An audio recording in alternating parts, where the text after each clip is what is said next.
Zell Boy Army, welcome to another spicy one on the channel.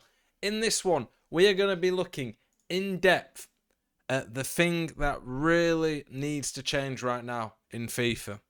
We're going to be looking at icon moments, icon swaps, the affordability of these cards. I'm going to go a bit in depth about the two promos and discuss about them. For me, FIFA Ultimate Team is an amazing mode, the concept behind it. We all love football, and the idea of being able to pick and choose your favourite players from world football and favourite legends, icons of the past, and combine them into a team is an amazing idea. And it's why it's made EA literally billions of pounds over the last decade. There's a lot of good stuff in the mode. There's a lot of great stuff, like the players, getting all the special cards for me is fantastic. Getting an okay team on the game is not hard.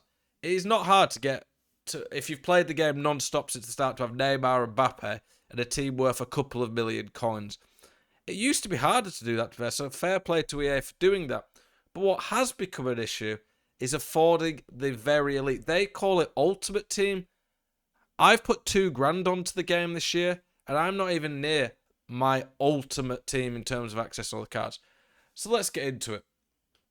One thing I always say is that £50 that we spend up front at a minimum, never mind if you get the special edition of a game, should be more than enough to access all the content. And all the content means all the players in the game. Let's go look at the icon swaps that EA have given us. So we go to squad building challenges. First of all, if you want to get all 16 tokens that are going to come out, no, 18 tokens, sorry, it is probably going to take you 30 to 40 hours. I have no issue whatsoever with us having to grind to get good rewards. I don't think EA should just drop a Moments R9 in your account if you log on once every month. I don't think that's reasonable to expect. But if you grind the game more than an hour or two a day, which is a lot of time for the average person to consistently keep up, you should be able to get every card in the game eventually. There's just no way you can do that right now. And icon swaps, first were put in last year as a replacement for icon SBCs. We'll get on to icon SBCs in a minute. But yeah, they were put in as a replacement for icon SBCs, as EA said it was a chance for people to unlock icons that maybe didn't have a chance to before. Well, we're in the second icon swaps, and Roberto Baggio's Moments, which is an okay to good card. It is not an elite card, and by the time you'll actually get him, it is going to be like, by the next set of tokens, it's going to be late March, early April probably, maybe even May, near then, that some people are going to be able to actually get these tokens. Like, it is a long time before anyone can get him, and by then he really isn't going to be that special. He's not that special now, he's just good. Baby Butragueno, that is a baby card. They're not even in packs anymore because they're not that great. Laurent Blanc doesn't suit the game this year, and EA will know that. Mark Overmars doesn't suit the game without the 4-star skills. Ashley Cole, good, but why would you be that bothered about having him instead of Ferland Mendy? Deco doesn't have a good weak foot.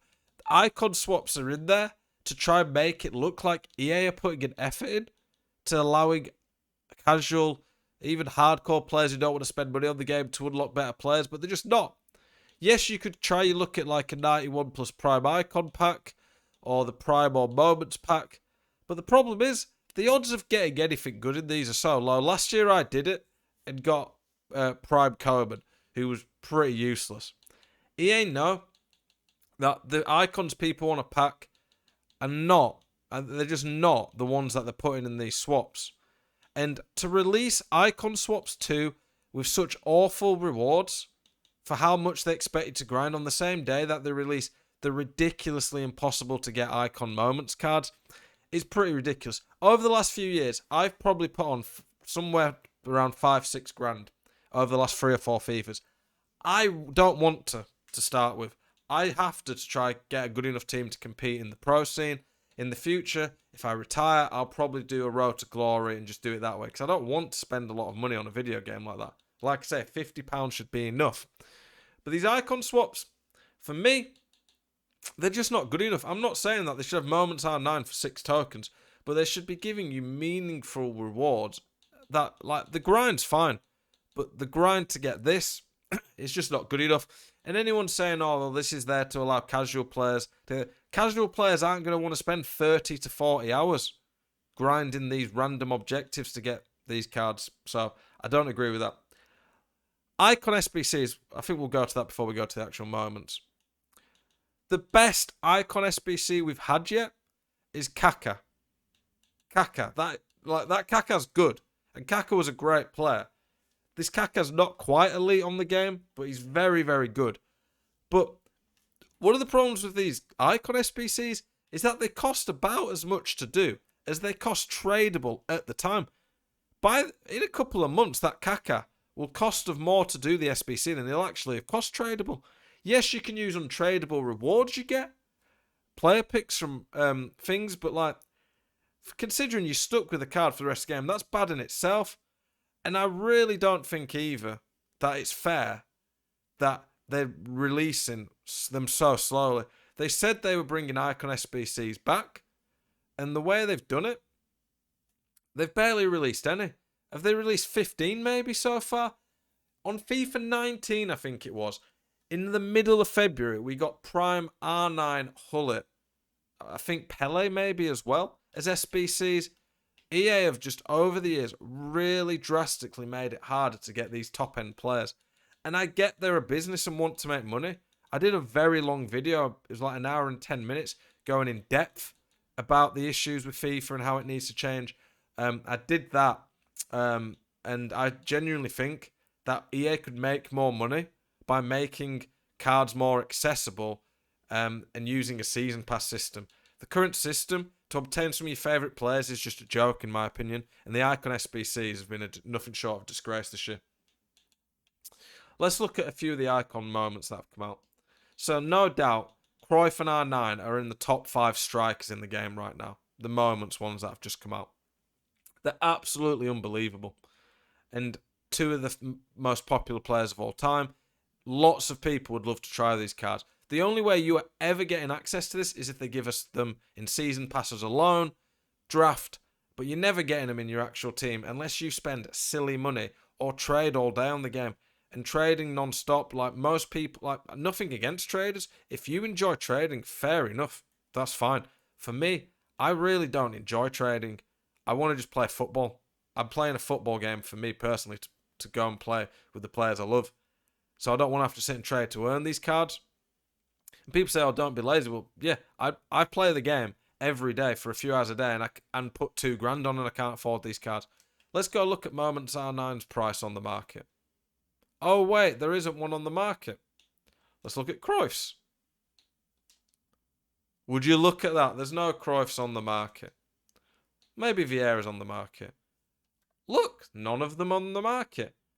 They release these cards. Like Icon Moments for me is the worst promo by some distant EA do. The cards are amazing and cool, but they're so inaccessible. Like, it's pathetic.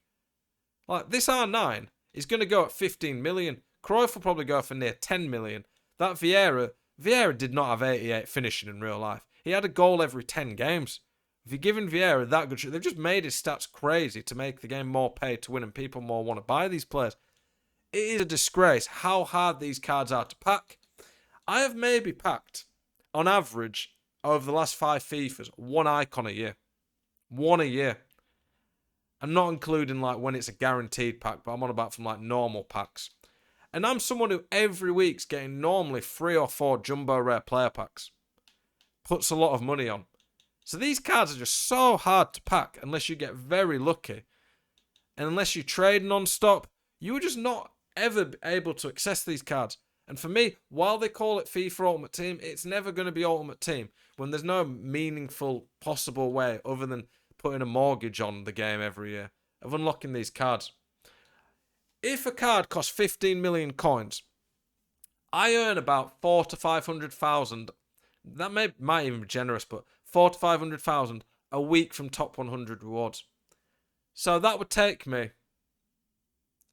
10 weeks to get 4 million, 30 weeks to get 12 million. We're looking at about somewhere around 35 to 40 weeks of rewards to unlock one of these cards. And in that time, I'm going to have to upgrade my team to keep up with the curve and lose tax on selling players. So it'll take longer. So it'd nearly take me a full FIFA cycle to get the coins to afford Moments R9 if I don't put money on the game. And that's if I'm hitting top 100 every week, which is really hard. You get the picture. It is near impossible, very hard to do. I love FIFA and I'm passionate about it. It's why I make videos every day. I do content about it. It's why I wanted it to be my job. Because I love video games. I love FIFA and there's a lot of good stuff EA do. But this pay-to-win system where they release these icons and make them so unaccessible to the 99.999% of the community, release shit icon swaps that no one cares about, just takes the piss. It really does put a downer on the game for me, and it puts a lot of people off wanting to play this game more. I definitely think the solutions, I've provided them in my message to EA Sports video. Check that out if you want to see more of this type of conversation in depth. I appreciate you all. Really appreciate the support you guys show me. Hope you're having a good weekend. Keep it spicy.